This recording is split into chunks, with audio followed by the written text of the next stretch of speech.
Ever wondered who the biggest simp or incel between these two was? Who do you think the bigger one is?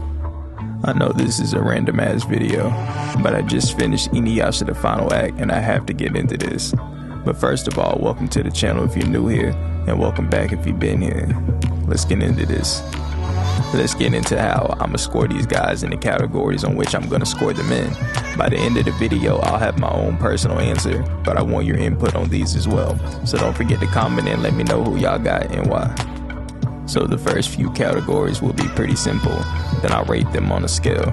The categories will consist of the following: who held the grudge the longest, who killed more people to accommodate their fantasy, what links did they go to, and finally, are they more incel or simp wise? Before we get into this video, I have to ask, between these two anime, which is your favorite? Let's include Inuyasha and Inuyasha the final act, but also let's include Naruto plus Shippuden. Comment down below. So the first category is the grudge length. So Obito did a lot in a short amount of time. It makes it seem like this guy has been doing it for decades. But Naraku deadass was beefing with a dead woman for over 50 years. So the winner of this category is Naraku hands down. The fact this nigga thought death wasn't enough, that he took it upon himself to even beef with the reincarnation of said woman that he loved, but didn't love him back, is insane.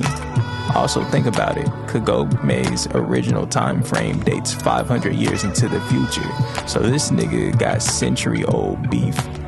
Like, I know some meat tastes better with age, but damn, this one is up in the air, at least to me. But if we're counting on screen time, I believe you would give it to Obito. He waged a whole ass war to achieve his goal. But on the other hand, Naraku killed thousands of demons at a time to get what he wanted. Let's give a point to each. I feel like that's the most fair thing to do in a situation like this. Now this one can be given to Obito. This nigga started a whole war so big that everyone teamed up against this nigga.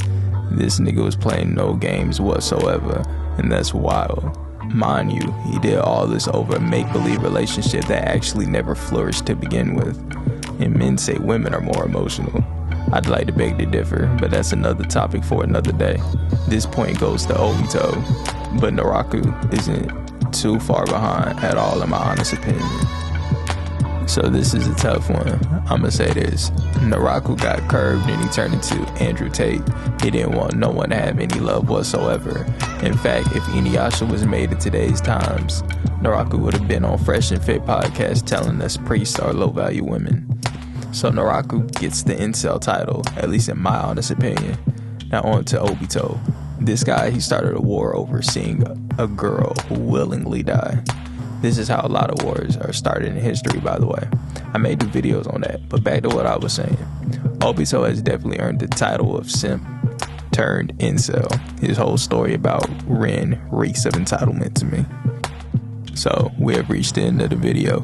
Let's get into the closing question. Who do you think is the incel and who do you think is the simp? Or are they one of the same? Until next time, stay safe out here in this dangerous world. I've been spitting, pay attention, lyrical tunnel vision. With your permission, I'd love if you sit down and listen. Something I envision while sitting up in prison. Inside my mind, I seen the light glistening.